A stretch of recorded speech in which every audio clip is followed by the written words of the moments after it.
하나님께 영광의 박수 올려드립니다. 아멘.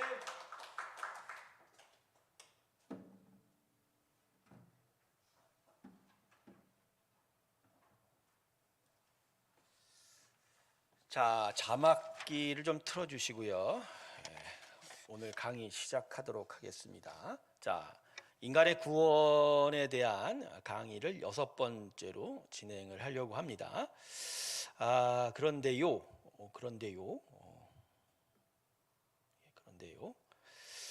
제가 오늘 이 강의 준비하면서 이런 고민을 했었어요. 우리가 살아가는 세상이 과연 무언지에 대한 이야기죠. 자, 다시 한번 그림 그려볼게요. 예, 하나님의 세상입니다. 하나님의 무한대의 시간 속에 어느 날 하나님께서 창조하셨죠. 그러나 우리가 곧 타락하게 되죠. 그래서 타락의 대가로 사람은 땅의 수준으로 이제 살게 됩니다. 땅으로 추락하죠. 하지만 이러한 사는 우리를 불쌍히 여기셔서 예수님이 오시게 됐죠. 하나님께서 예수를 이 땅에 보내셨습니다. 그래서 예수님이 십자가에 올라가셔서 참된 희생 제물이 되시 구원을 얻으심으로 말미암아 우리가 여기서부터 이제 다시 하나님의 수준으로 회복되게 됩니다. 우리의 힘을. 그래서 이것을 회복이라고 하죠. 이 전체를 가리켜서 이제 구원이라고도 얘기하기도 합니다. 그래서 어느 날 다시 예수님이 오시죠. 이걸 재림이라고 하는데 재림 때 이제 이 세상은 여기서 폐기가 됩니다. 그래서 있던 땅 모든 것들이 이제 폐기가 되고 이 재림으로 인하여 새 하늘과 새 땅이라는 그죠? 새로운 구원의 세상이 우리에게 열리게 되는 겁니다. 자, 그런데 제가 오늘 여러분에게 이야기하고 싶은 것은 이겁니다. 이거 뭐냐면 자, 이 안에 갇힌 우리의 인생이라는 거죠.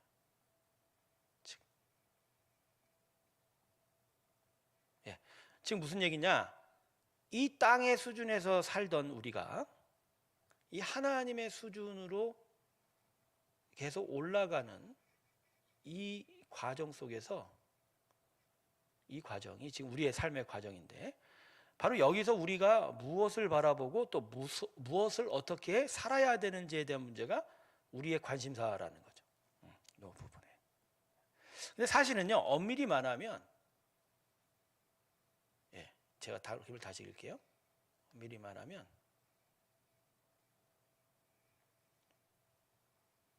이 부분은 단절이에요. 이걸 단절이라고. 무슨 얘기냐? 하나님의 세상은 땅에서 스스로 올라갈 수가 없거든요. 그러니까 이 땅의 수준과 이 하나님 수준은 결코 함께 할 수가 없어요. 그래서 이 땅에서 스스로 구원을 받으려고 암만 노력해도 이 단절된 이 도랑을 넘어설 수가 없게 되는 거죠. 단지 이게 넘어설 수 있는 방법은 우리에게 십자가로 오신 예수님을 통해서 우리가 그 은혜로 이렇게 올라갈 수 있는 거거든요. 이게 이제 구원의 길은 오직 예수뿐이라는 거죠. 자, 그래서 항상 우리는 은혜를 통해서 십자가의 은혜를 통해서 이 구원의 삶을 뛰어넘어가야 됩니다. 도약을 해야 되는 거죠. 하지만 여전히 우리의 뒷다리를 잡고 있는 게 이 땅의 삶인 거죠. 이 땅의 삶. 그래서 이 땅의 수준의 삶을 어떻게 살아가느냐가 우리의 인간의 구원에 초점이 되는 거예요. 인간의 구원. 자, 오늘 강의를 바로 이 부분에 대해서 한 이유는 오늘 강의의 8번째, 우리 구원에 대한 강의의 8번째가 주제가 윤리이기 때문입니다. 자, 윤리. 자, 한자로 윤리는 이렇게 씁니다. 한자로 윤리는 자, 이 윤자는 사람이 살아가는 세상 속에서 상식적인 어떤 근간이 되는 어떤 상식, 어떤 이치를 책으로 엮었다라는 것이 이게 윤자예요. 그러니까 이제 이 윤리를 보면 세상에서 어떻게 살아야 될지 할지에 대한 기준이에요. 기준. 그래서 이거는 이제 세상적인 용어인데 그럼에도 불구하고 이 세상적인 용어가 성경적인 윤리로 적용이 됩니다. 즉 뭐냐면 하나님의 말씀, 진리가 선포될 때 그 진리를 통해서 우리가 이 땅에서 어떤 식으로 살아야 될지에 대한 기준이 세워지게 된다는 거죠. 성경 66권은 그 내용 전체가 다 하나님의 진리입니다. 하지만 이 한 권에 우리가 살아가는 모든 순간의 모든 일들의 기준을 다 적어 놓지는 않았어요. 즉, 이 진리를 통해서 우리가 어떻게 살아야 할지를 성령의 감동과 또 좀 더 깊은 신학적 지식의 고민을 통해서 우리가 더 분명하고 구체적인 길을 걸어가야 한다는 거죠. 제가 이 강의를 시작할 때 이런 그림 한번 그려드렸죠. 피라미드 강의. 그래서 맨 위가 이제 복음이 들어오면 이 복음은 우리 안에 세계관을 변화시킵니다. 그리고 이 세계관은 우리 안에 가치관들을 변화시키고, 이런 가치관들은 우리 안에 행동 양식들을 변화시키고, 그것들이 끝내 우리 안에 습관마저도 바꾸게 되는 일들이 나타나게 되는 거죠. 즉, 예수 그리스도라는 복음, 천국의 복음이 우리가 이 세상을 뭐 어떻게 바라보는지에 대한 것, 그리고 그걸 통해서 가치관이 바뀌고 행동 양식이 바뀌고 습관이 바뀌는 이런 변화가 이제 우리 안에 세계관의 전쟁이다, 이렇게 제가 얘기를 드렸는데, 윤리는 어느 부분이냐면 윤리는 바로 이 부분이에요. 가치관과 행동 양식에 대한 부분이에요.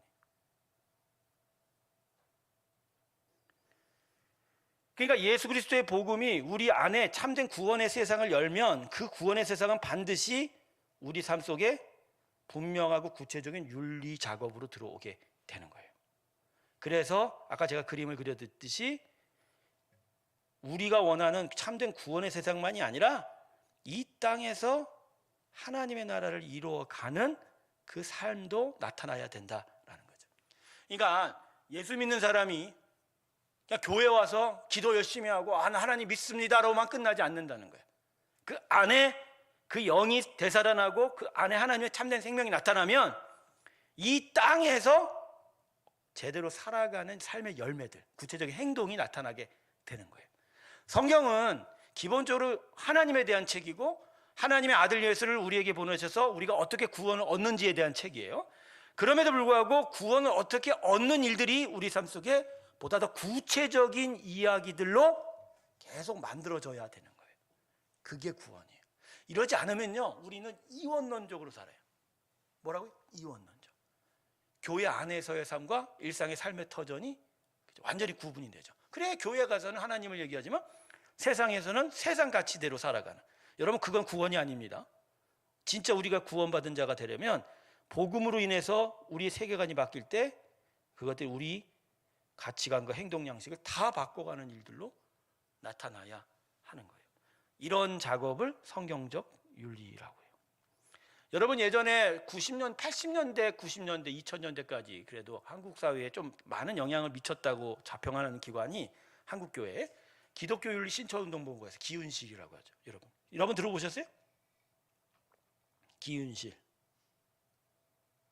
기독교윤리, 이제 손봉호 교수가, 서울대 손봉호 교수님이 앞장서서 만든 기관인데, 만든 이유는 그거예요. 우리 안에 하나님의 나라가 임하면 그 나라가 우리의 삶 속에도 분명한 하나님 나라를 세워가는 일들이 나타나야 된다.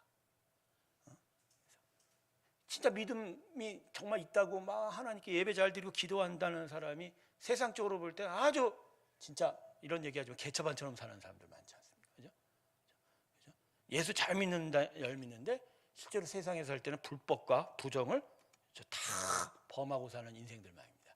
한국 교회가 양산한 이 괴물과 같은 존재에 대한 고민이 이 기윤실의 작업을 통해서 자꾸만 도전을 받고 그거에 대해서 많은 이야기들을 하기 시작을 한 거예요. 그래서 이런 작업들이 계속 진행이 됐어야 되는데 기윤실 운동이 중간에 스톱이 됐어요.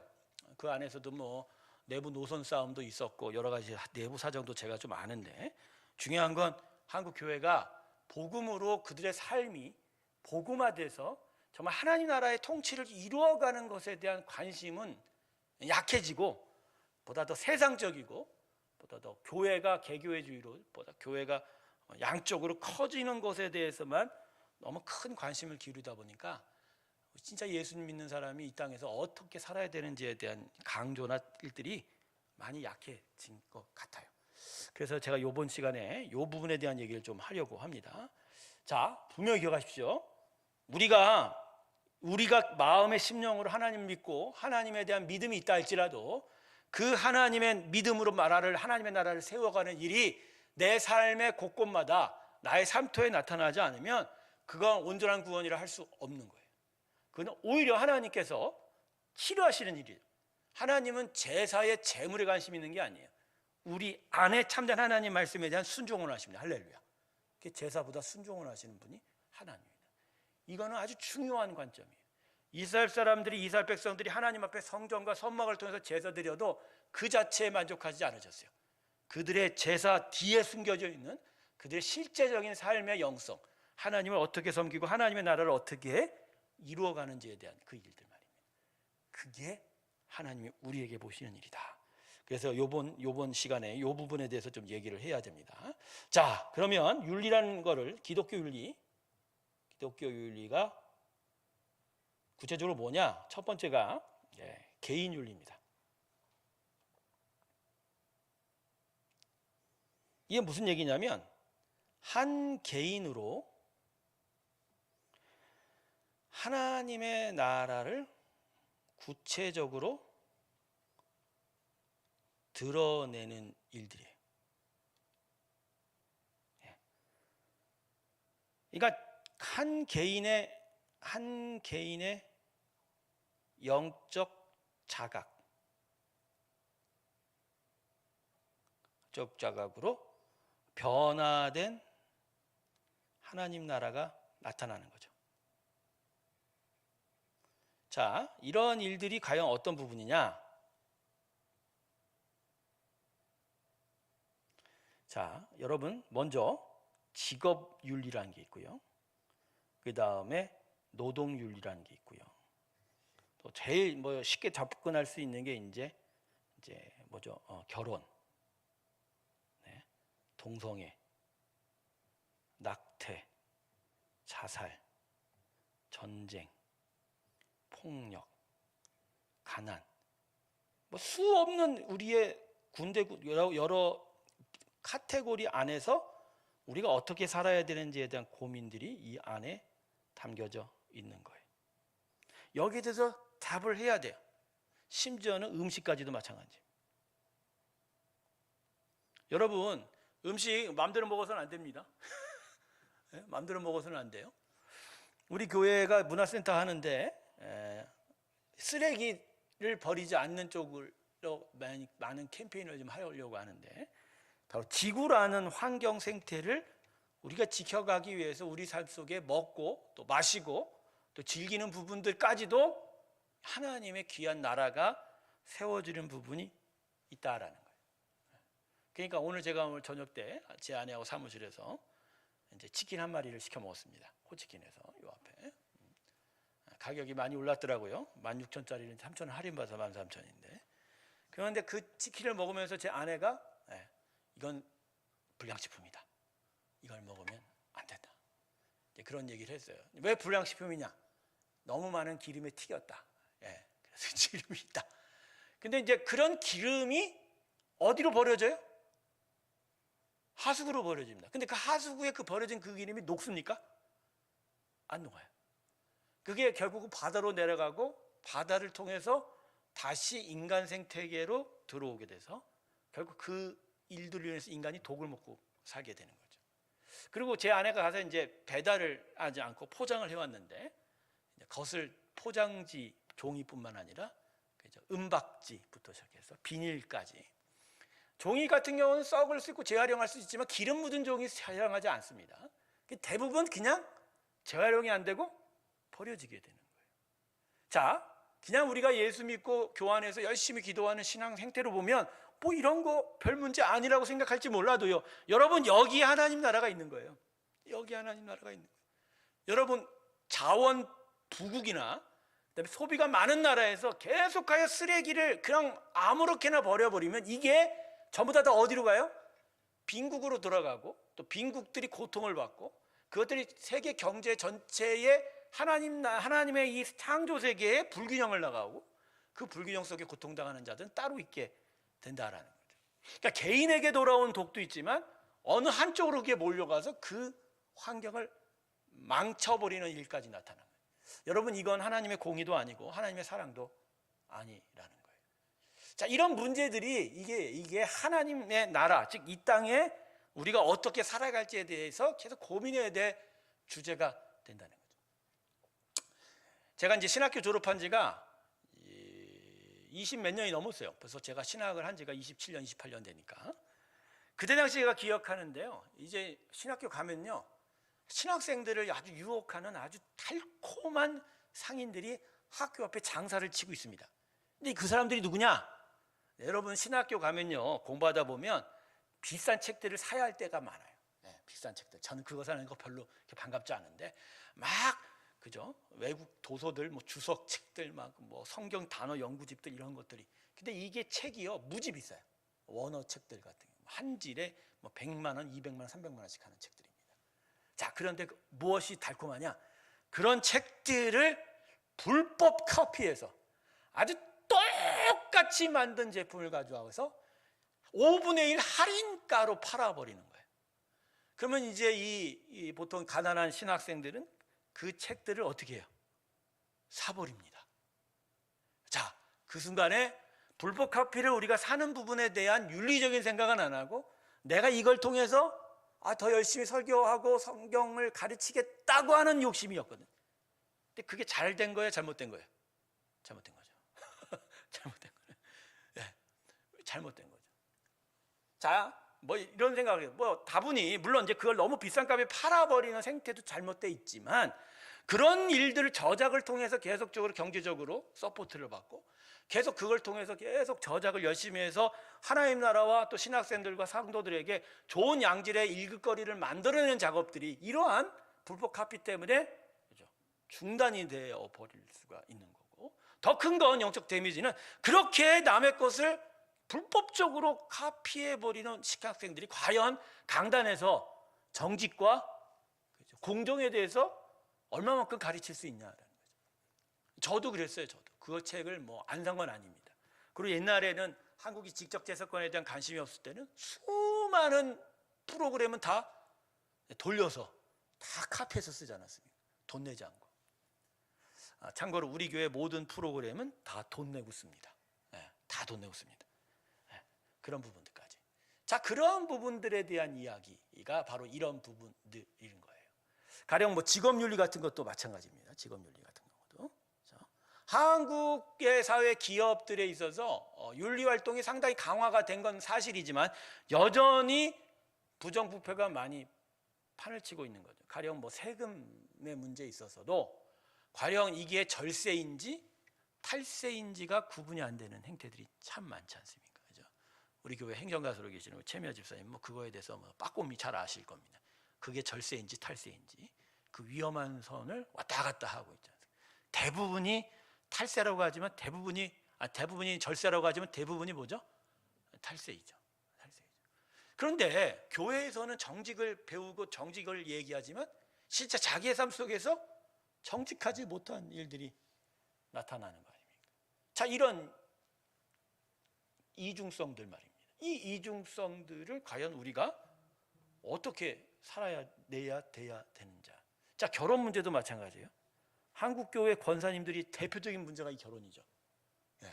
자기 아들, 딸들의 결혼에 대해서는 실질적으로는 뭐 지금 많이 없어진 것 같지만 예전에는 뭘 맞죠? 점도 많이 치고 궁합도 많이 보러 가고, 그죠?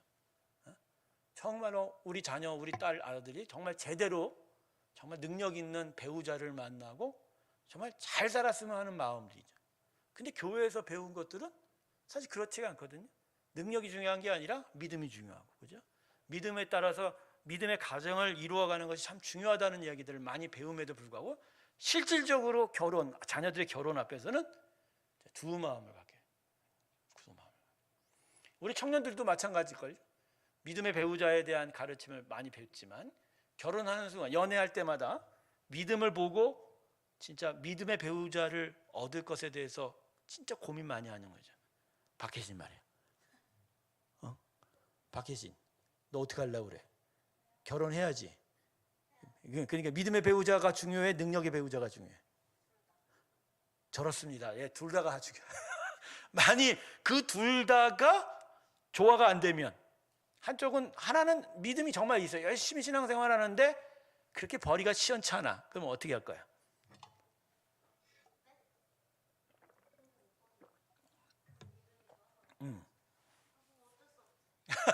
어쩔 수 없다는 건 결혼해야지 그런 얘기인가요? 자, 뭐가 우선순위예요? 할렐루야. 저 대답 나오기까지 1년 걸린 것 같은데. 자, 이런 부분들이, 이런 수많은 일들 말입니다. 자, 우리 여성들의 낙태도 마찬가지죠. 낙태. 한국은 낙태 금지 국가입니다. 아직까지도. 그런데 실상 산부인과에서 낙태가 가능합니까? 안 가능합니까? 실상은 낙태 자유주의 국가입니다. 예, 자유주의. 기독교인들에게 제일 힘든 문제가 또 뭐죠? 자살이라는 얘기인데, 자살 부분. 한국이 OECD 국가 중에 자살률 뭐죠? 1등입니다. 여전히. 우리는 자살에 대해서 어떻게 생각하죠? 이 자살이란. 이게 아무렇게나 해도 되는 건가요? 그렇다고 자살한 자체가 저주받을 일인가요? 이 부분에 대해서도 많은 개념들이 살아있지를 못했던 거죠. 이런 부분. 여러분, 자살은 하나님의 주권에 반대하는 일이에요. 생명을 자기가 결정한다는 것은 그건 있을 수가 없는 일입니다. 하나님은 정말 싫어하시는 일이에요. 하지만 자살을 했다고 해서 하나님의 저주받고 그 자체로 하나님의 구원의 대상에서 멀어지는 건 아닙니다. 동일한 여러 죄들과 똑같은 것뿐이에요. 다만 자살이 너무나 심각한 문제이기 때문에 거기서 강조를 하는 거죠. 가령 어느 교회에서는 자살한 성도의 장례식을 거부했다는 목사님들 얘기 들어보는데, 거부하는 게 아니에요. 불신자 장례도 해주는데 왜 자살한 성도의 장례를 못 해주니까? 그건 그런 차원의 얘기가 아니고 윤리적인 작업으로 자신의 생명을 귀하게 여기며 그 자살을 하지 않도록 그 내면의 정체성을 어떻게 세워주느냐에 대한 이야기들. 이런 부분들이 다 지금 무슨 윤리하고요? 개인 윤리.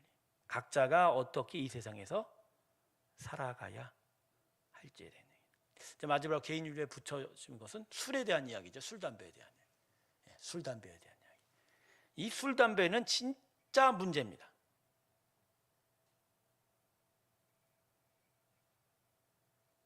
이거는 기호식품이 아니에요. 이거는 영적, 신적 물품이에요. 즉 영적인 신체, 영적인 심령을 건드리는 아주 해로운 식품입니다. 웬간해서는 입에도 대지 말아야 합니다. 입에도 대지 말아야. 자, 여기까지만 할게요. 이거 붙잡고 얘기하다가는 한두 끝도 없는데, 하여간 요거 하나는 거쳐 넘어가야지 얘기. 자, 근데 개인 윤리만 있는데 개인 윤리만 있는 게 아니에요. 개인 윤리 말고 이제 또 다른 윤리가 있습니다. 그게 뭐죠? 사회 윤리라고 하는 겁니다. 자, 이건 아주 복잡한 이야기가 될 겁니다. 이게 뭐냐면 개인이 아니라 한 사회가 공통으로 추구하는 선에 대한 이야기예요. 즉 개인으로서는 해결할 수 없이 공동체가 해결해야 된다는 이야기입니다. 자, 여기에는 좀 더 중요한 의미가 좀 부러져 있어요. 자, 우리는 이 세상이 죄악이 관영한 세상이라고 말합니다. 죄악이 관영한 세상. 자, 여러분, 죄악이 관영하다는 건 뭐죠? 이 땅에 죄가 가득했다는 거예요. 자, 그런데 한 사회에 죄악이 가득하려면 그 가득하기 위한 과정이 어떻게 진행이 됐을까요? 어떻게? 여러분, 한 개인이 죄를 져요.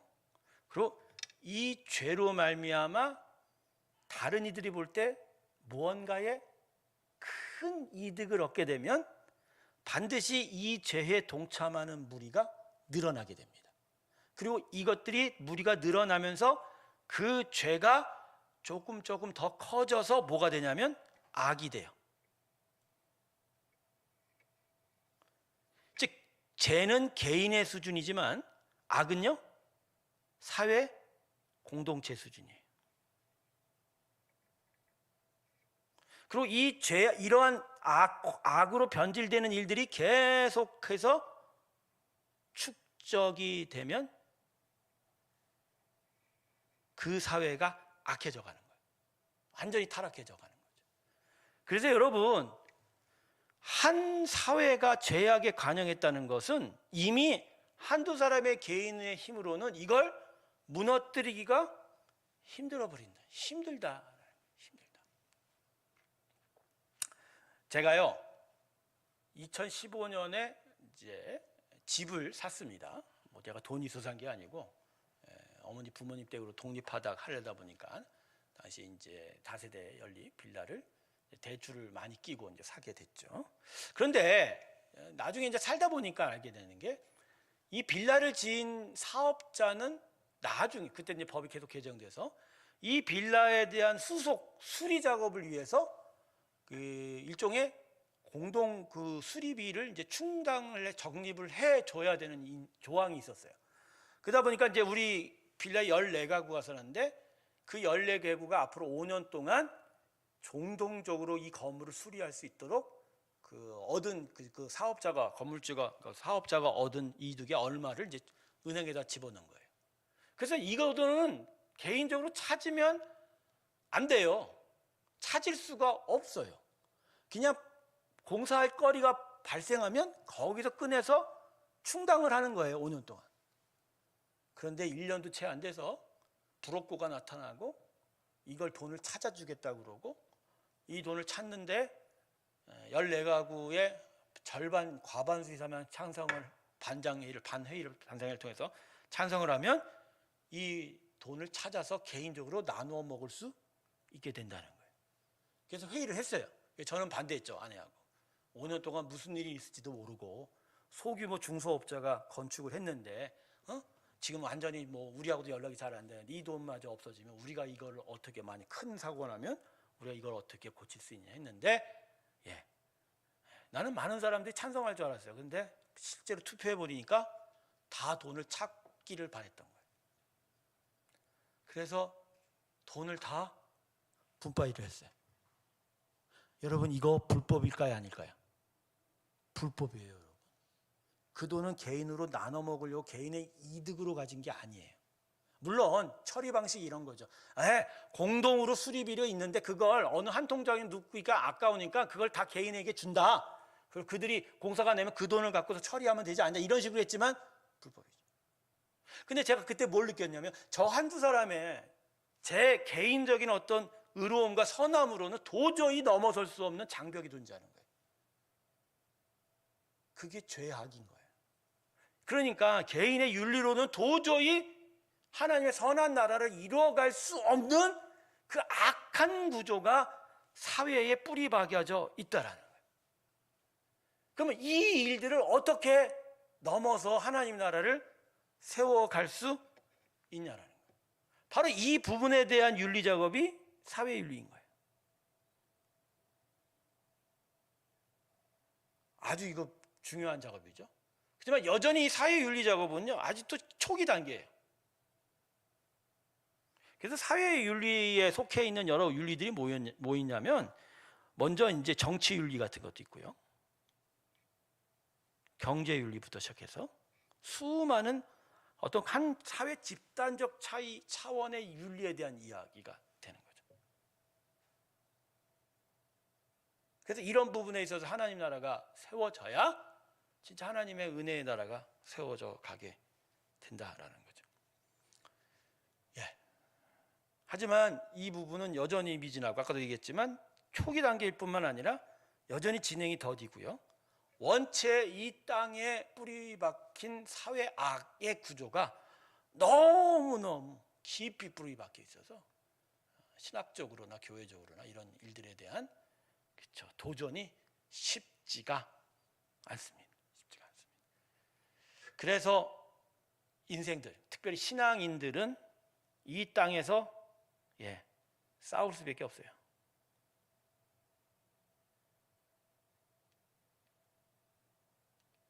싸울 수밖에 없죠. 하나님의 선을 위해서 부딪히고 갈등할 수밖에 없다는 거죠.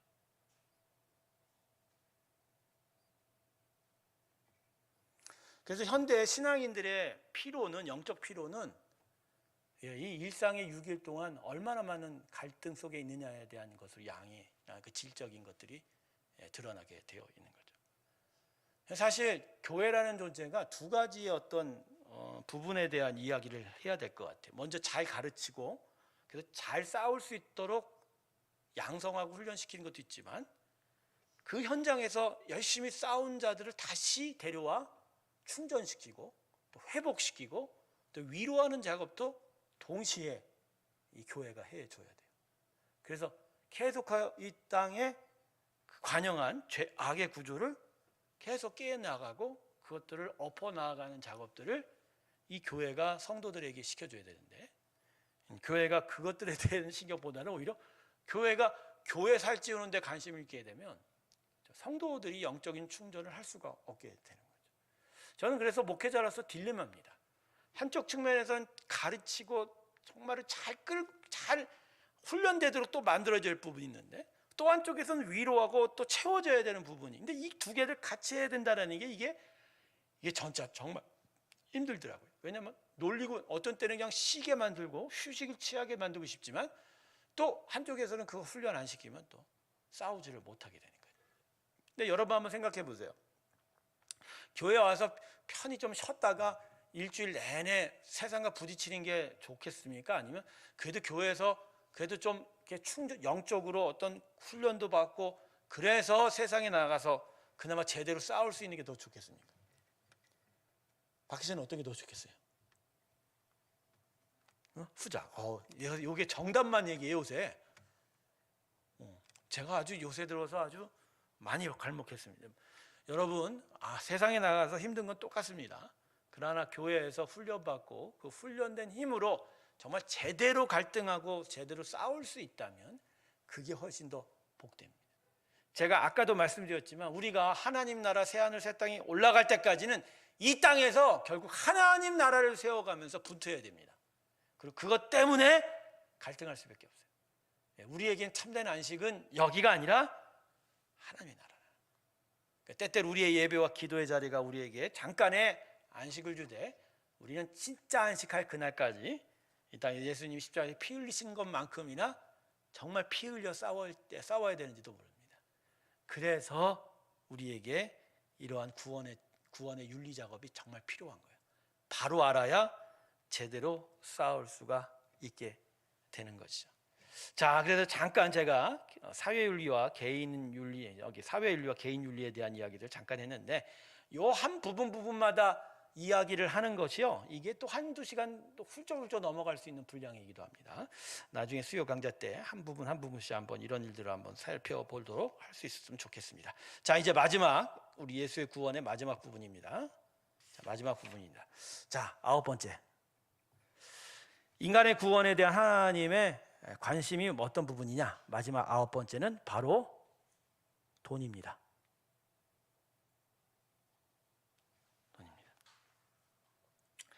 이 돈 문제를 우린 다루어야 합니다. 돈 싫어하는 사람 있을까요?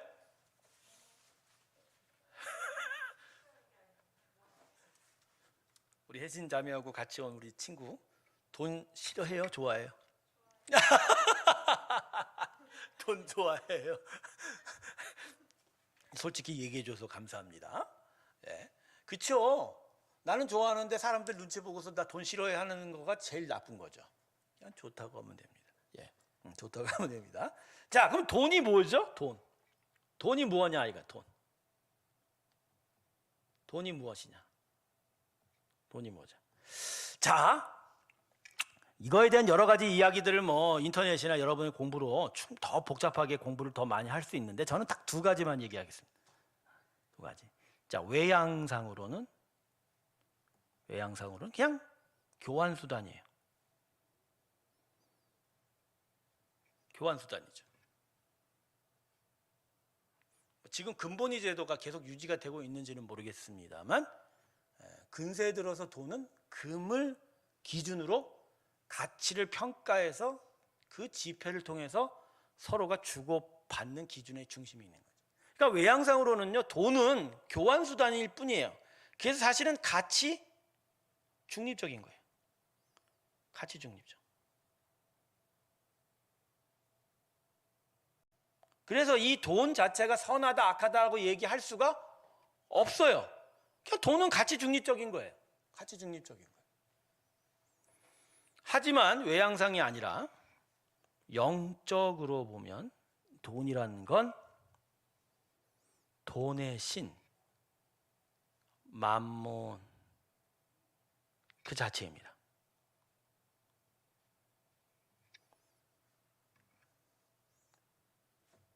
외양상으로는 교환 수단이지만 영적으로 보면 돈의 신, 만몬이에요. 즉 돈의 나라입니다. 돈의 나라가 돈 그 자체인 거예요.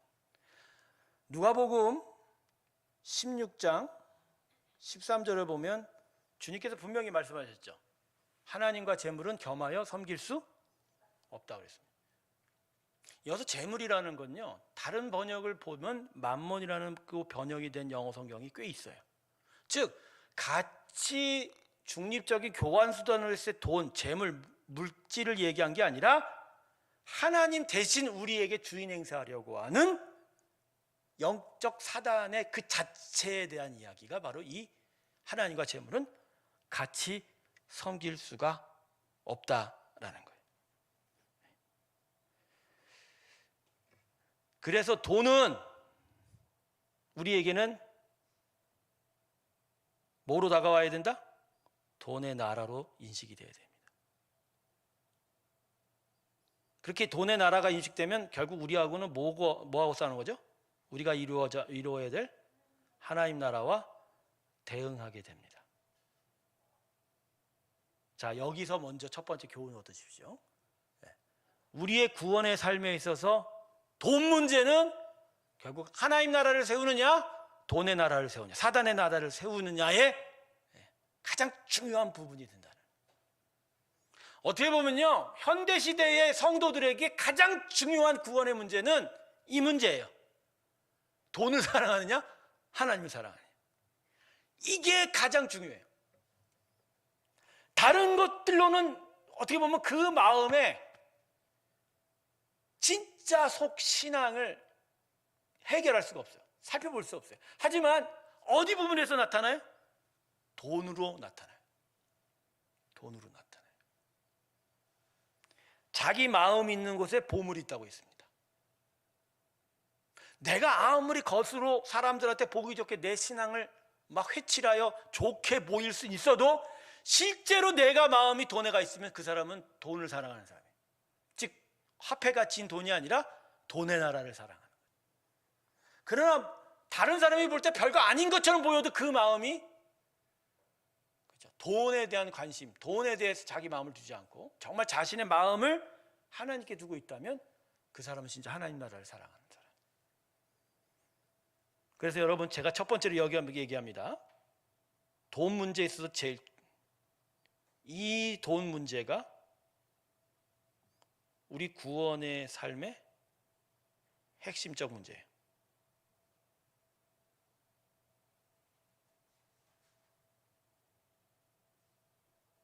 여러분 동의하시죠? 돈 문제가 우리 구원의 삶의 핵심적인 문제인 거 동의하시죠? 동의하세요? 저기 계신 분 동의하세요? 그러면 뭐가 핵심적인 문제예요? 이게 핵심적인 문제입니다. 결국은 내 마음이, 신앙은, 제가 이번에도 몇 번 여러분을 강조하잖아요. 신앙은, 결국 구원은 주인 바꾸기라고 했잖아요.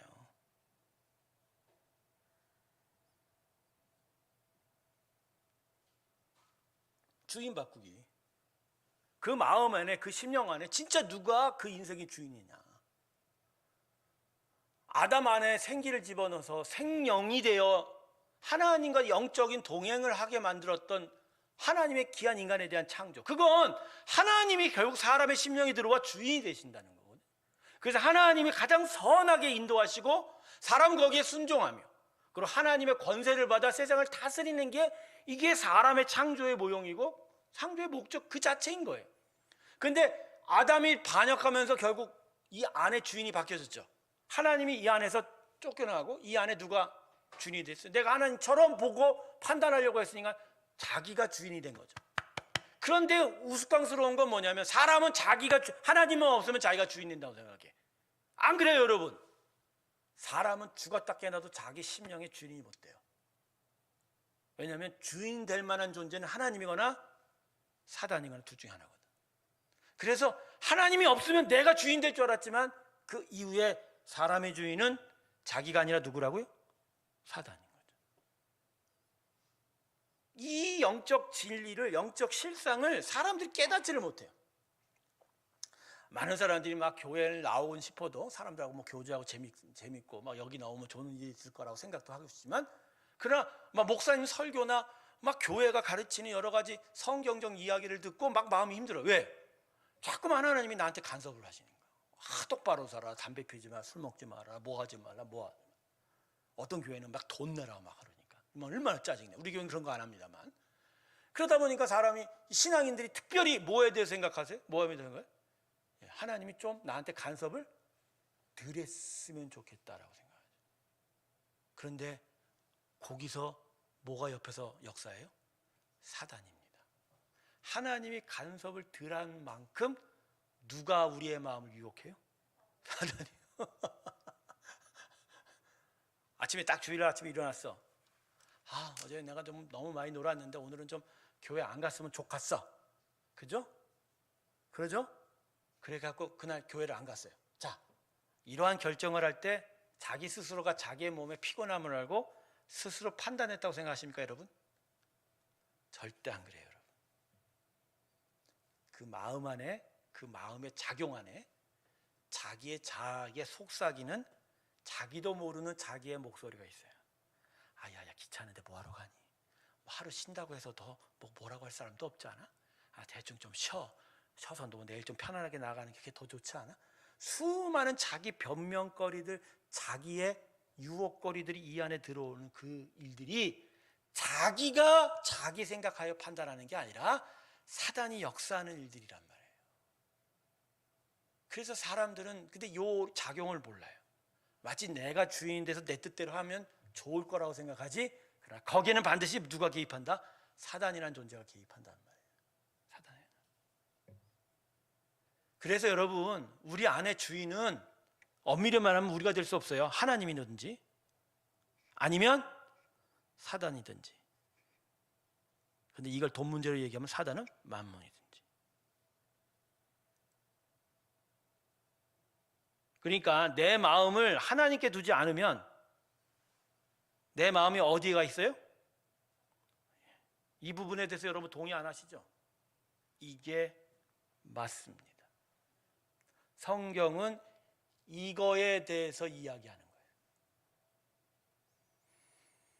그래서 오늘 이 시간 두 번째로 돈의 문제에 대해서 고민할 건, 하나님이 주인이 아니면, 하나님이 나에게 가장 소중한 것이 아니면 그 모든 다른 것들은 다 하나님을 대적하는 만몬과 사단의 영향 밑에 있다라는 거예요.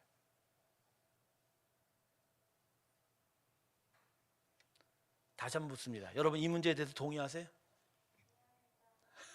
혼자만 동의하는 것 같아. 박혜신 자매 동의합니까?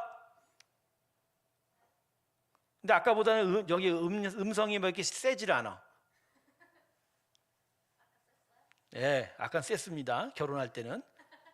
지금은 왜 그럴까요?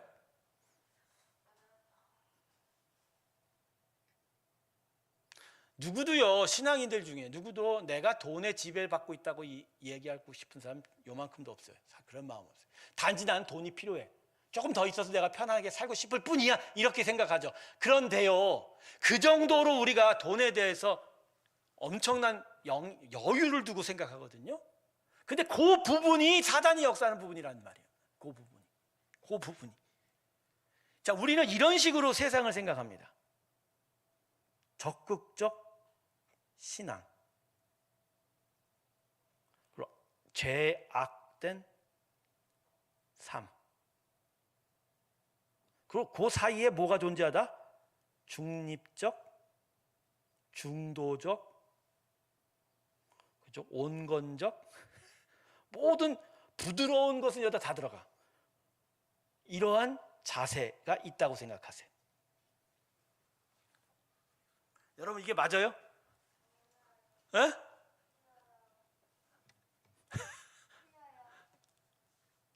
이게 맞아요?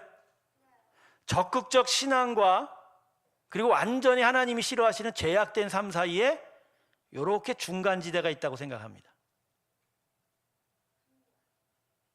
중간지대가 있나요?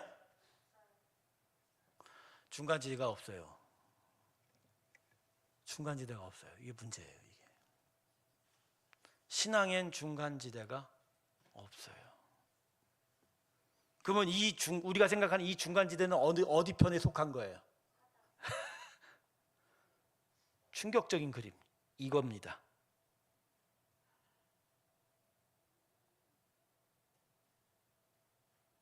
적극적인 신앙과 이 중간적인 것과 제약된 삶을 포함한 이 신앙 사이에 이렇게 나누어지는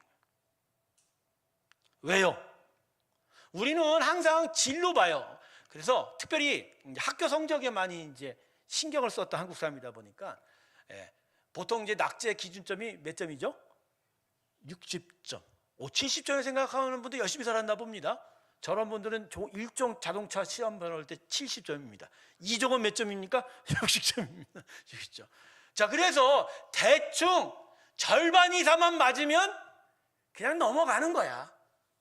그게 그냥 한국 사람들의 보편적인 심성의 세상 사람들의 심정. 그냥 50점 이상만 되면 잘하는 거 아니야, 그런. 그런데요, 하나님은 그러한 것으로 생각하는 게 아니에요. 이 적극적 신앙과 중립적 신앙의 차이점이 뭐예요? 이게 문제인 거예요. 주인이 어디 있냐는 거죠. 주인이 어디 있냐? 나의 왕이 누구냔 말이에요. 잘 보세요. 제약된 삶은 뭐 사단 따라간다고 생각해. 적극적으로 하나님 온전히 생각해. 근데 이 중립적인 생각하면 결국 누가 어떻게 나가죠? 대충 하나님이 주인인데 그래도 좀 내 사정 좀 봐주시겠지 하면서 내 원하는 것을 내 뜻대로 하려고 하는 일이 많단 말이야. 이게 중립적인 신앙의 보통 변명들이에요. 그런데 그 봄을 보면 하나님이 자신의 인생을 끌어가려고 하는 중심성과 방향성이 아니라 여전히 누가? 내가 주인 되려고 하는 일이 있단 말이에요. 그러니까 하나님이 주인이냐 만몬이 주인이냐 사단이 주인이냐의 문제에 있어서는 이렇게 나눠지는 게 맞다는 거죠.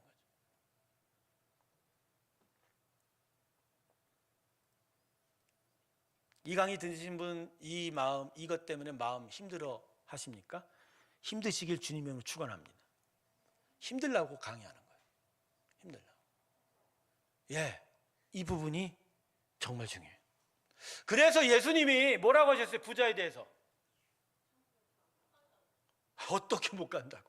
비유를 뭘 들었어요? 낙타가 어디에 들어간다고? 바늘귀가 얼마나 조그만데 그 큰 낙타가 들어갈 수 있어요? 없어요? 못 들어가는 거 절대. 그러면 예수님은 부자에 대한 모든 돈 있는 사람은 다 그렇게 얘기한 거예요? 그게 아니라 거기서 말하는 부자는 재물에 마음을 둔 자. 그러니까 돈이 없어도 가난해도 돈에 매여 있는 사람도 부자인 거예요. 하나님 볼 때. 돈이 많아도 돈 보기를 돌같이 보는 자는 예수님이 말한 부자가 아니에요.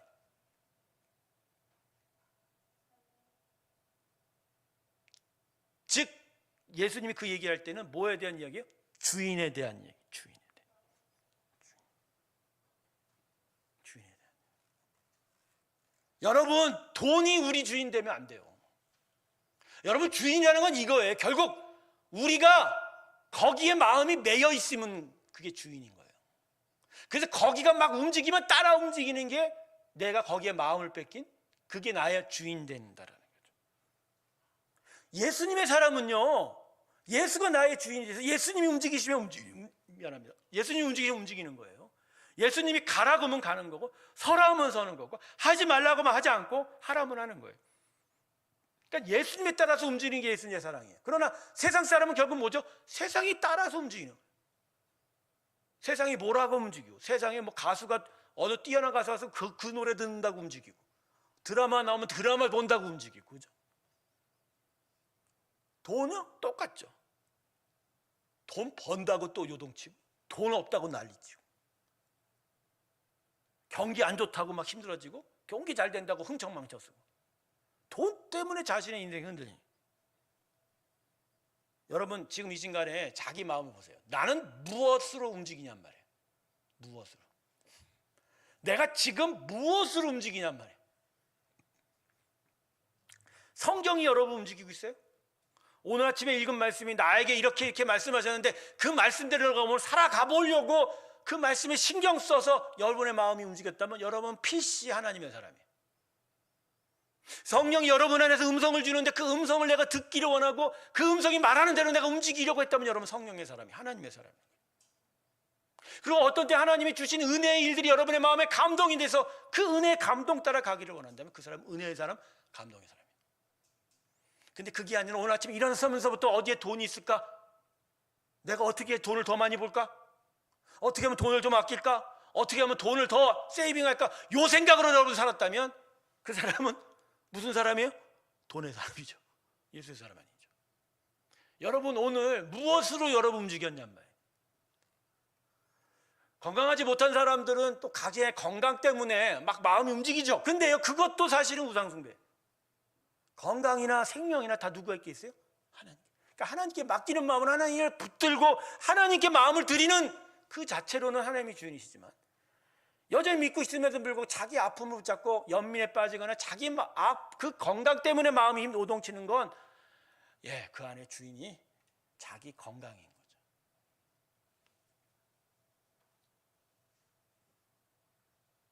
저는요 요새 제 마음을 들여다보는 훈련을 많이 합니다.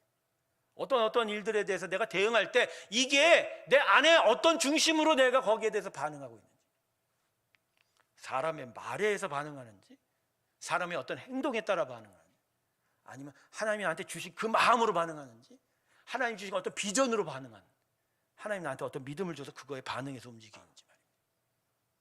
저라고 뭐 100% 다 똑같겠습니까? 그렇지 않아요. 어떤 때는 세상이 나를 움직일 때도 있고 어떤 때 사람의 말이 나를 움직일 때도 있죠. 그렇지만 어떻게든지 하나님 따라 움직여 가려고, 그래서 여러분 새벽부터 나와 기도하고 계속 하나님께 시선을 고정하는 거예요. 여러분 이처럼 돈의 문제는요, 제가 이제까지 얘기했던 이 부분들에 대한 것을 미뤄보면 참 심각한 문제예요.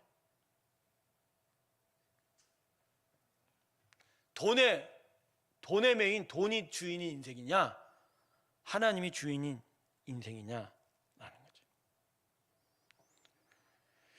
근데 이게 문제가 심각해요. 이 돈의 문제가요, 심각하다. 그럼 왜 심각할까요? 자, 제가 돈의 나라가 어떻게 이루어지는지. 처음에는 돈의 나라가 이렇게 얘기합니다. 결국은 A라는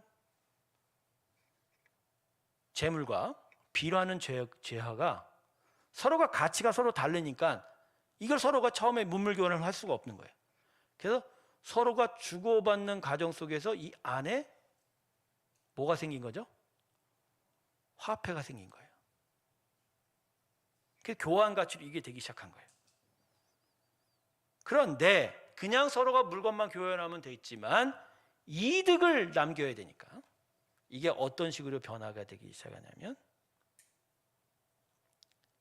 A가 B로 가면서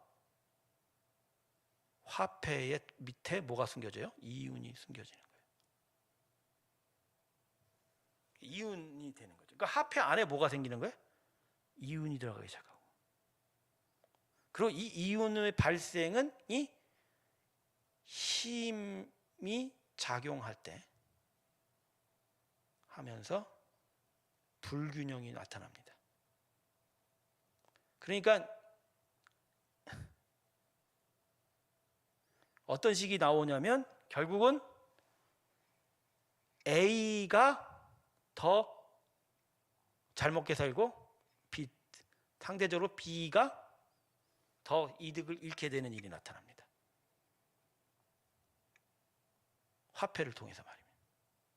화폐 발전이 이런 식으로 이루어진 거예요. 그래서 어떤 식으로 나오죠? 결국은 이 화폐를 장악을 내가 왜 이걸 화폐를 장악을 하게 되면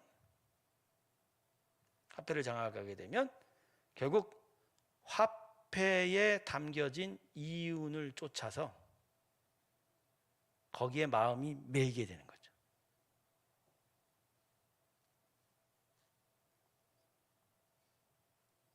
결국은 돈이라는 거는 이 안에 이윤을 포함시킴으로 말미암아 사람의 마음을 끌어들일 수밖에 없게 되는 거예요. 그래서 돈 자체가 우리 안에 기본적으로 불균형을 만들어내고 그 불균형 때문에 계속하여 돈에 대해서 집중하지 않으면 안 되게 만든다.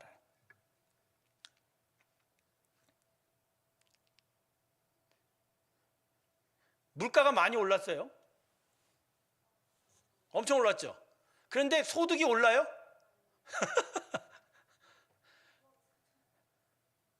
자, 그러면서 뭐에 매달릴 사람이 더? 돈에 매달려요. 이거예요. 제가 얘기하는 메커니즘이 이거예요. 지금 무언가 불균형이 계속 발생하죠. 불균형이. 그 불균형이 발생하는데 그 불균형을 해소하면 해소할수록 해소하려고 해서 사람은 어디에 더 집중해요? 예, 돈에 집중. 그러니까 인류 세계가 화폐가 만들어지면서 한쪽에 힘 있는 자가 화폐를 통해서 이윤을 더 많이 가지고 어떤 쪽은 더 상대적으로 박탈이 되면서 더더욱 모든 세상 사람들이 어디에 다 집중해요? 화폐에. MBC 프로그램 중에 유명 농구 스타나 축구 선수나 연예인들이 무인도에 가서 1박 2일 자면서 텐트 치고 자면서 밥 먹는 프로그램이 있어요. 안 싸우면 다행이다. 보신 적 있어요? 목사님은 뭐 그런 거나 보나? 난 그런 거 재밌게 봐. 배를 태워갖고 무인도에 던져. 그리고 약간의 양념할 수 있는 도구와 뭐 팬, 프라이팬 이런 거 줘. 그리고 식재료는 거기서 자기들이 자급조적해서 얻을 수 있는 것으로 채우가 되는 거예요. 근데 제가 그 TV를 보면서 뭐에 집중했냐면 처음에는 한쪽은 힘이 좋은 사람이 있고 한쪽은 힘이 없는 사람도 있고, 그렇죠? 한쪽에는 수렵 채집을 잘하는 사람도 있고 어떤 사람은 수산물 하나도 제대로 못 만지는 사람이 있어요. 그런데 처음엔 그래서 서로가 불균형할 수 있을 것 같아. 세상이었으면요, 그 물고기 하나 제대로 잡지 못한 사람은 쫄쫄 굶어야 돼요. 그리고 진짜 물고기 많이 잡은 사람은 이 사람한테 갖은 대가를 얻어서 자기 이윤을 극대화시킬 거라는 거죠. 그런데 거기서는 그런 게 없더라고요. 다 같이 모여서 다 같이 음식하고 서로가 나눠서, 내가 볼 때는 뭐 그렇게 이쪽 사람 잘하는 것 같지 않지만 하여간 다 같이 해서 거기서 잡은 것 같고 맛있게 먹는데 진짜 인류 호텔 요리 부럽지 않게 진짜 맛있게 먹어요. 제가 그랬어요. 아, 저게 우리가에게 있어야 될 삶이 아닌가. 뭔가 화폐나 돈으로 교환하는 게 아니라 같이 잡아서 같이 배불러 먹는 그 삶 말입니다. 그게 진짜 우리 가운데 있어야 되지 않나? 야, 이 인간의 이 돈의 나라를 이걸 깨부시려면 방법이 이것밖에 없구나, 그런 생각을. 그래서요, 초대교회 사도행전 2장을 보면, 초대 사도행전 2장 43절부터 48절 사이에 보면 첫날에 베드로의 설교에 5천 명이 회심을 하여 교회가 이루어졌는데 그 교회 신앙의 모습을 할 때 두 가지로 구별됐어요. 첫 번째가 예배에 집중입니다. 복음을 배우고 하나님께 온전히 예배했다고 합니다. 근데 두 번째는 경제에 대한 이야기예요. 교회를 세우는데 왜 경제에 대한 얘기를 할까요? 교회는 형식이 아니라 삶이 교회거든요. 신앙적으로 어떻게 살았냐? 하나님을 예배하는 게 먼저였지만 그 예배 안에서 자기 소유가 무너지고 서로가 통용했다는 단어가 계속 반복됩니다. 자기 집에 있는, 자기가 갖고 있는 그 모든 것들을 한 교회 믿음의 공동체끼리 서로가 나누어 쓰고 나누어 간 거예요. 네, 거기서는요, 돈의 나라가 무너지는 걸 제가 봤습니다. 돈의 나라가 해체되는 거예요. 해체되는. 거기선 돈의 나라가 아니라 하나님의 나라가 사는 거죠. 서로가 서로를 위해 아낌없이 내어놓는 사랑으로, 그렇죠, 그 모든 것들을 세워 나아가는 일들이 되는 것 말입니다. 근데 그게 가능합니까, 여러분? 가능해요? 왜 가능하지 않죠?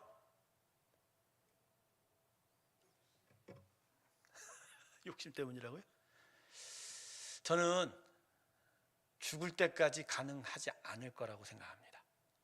왜? 개인적으로는 그걸 하고 싶은 사람이 있어도 사회 구조 자체가 그것을 이길 수 없게 만드는 것이 있어요. 없게 만드는 게 있어요. 그 부분에 대한 이야기들을 이제 다음 시간에 마지막으로 좀 하고 예수의 구원을 마치려고 하는데, 돈의 문제는 진짜 고민해야 됩니다. 그리고 내 심령 깊은 곳에 얼마나 많은 탐욕이 담겨 있는지도 제대로 봐야 됩니다. 그리고 그것을 극복하기 위해서 이 돈의 문제하고 적극적으로 싸워가는 일들이 우리 가운데 필요한 거예요. 그런 가운데 교회에서 헌금하는 것까지도 포함된 하나님의 참다운 경제생활이 우리 안에 다시 시작되는 부분이 있어야 할 거예요. 사실 이런 부분에 대해서 돈의 신학을 정립한 신학자들이 아직 없어요. 왜 없을까? 왜 돈의 신학이 정립이 안 되죠? 이건 인간의 타락 그 자체가 다 들어와야 될 아주 큰 주제이기 때문입니다. 그래서 이걸 다 담기에는 아직도 안 되는 거죠. 하지만 이 문제를 넘지 않고서는 진짜 은혜의 삶, 하나님의 나라가 세워지지 못한다는 거. 다음 시간에는 이 돈의 문제에 대한 2탄, 여기에 대해서 우리가 어떻게 살아야 될지에 대해서 다시 한번 깊이 고민하는 시간 가져보도록 하겠습니다. 감사합니다. 마치겠습니다. 기도하겠습니다. 하나님, 우리의 주인이 누구인지를 다시 살펴봅니다. 정말 하나님인지요? 아니면 내 마음이 다른 곳에 가 있는지요? 결국 하나님과 재물은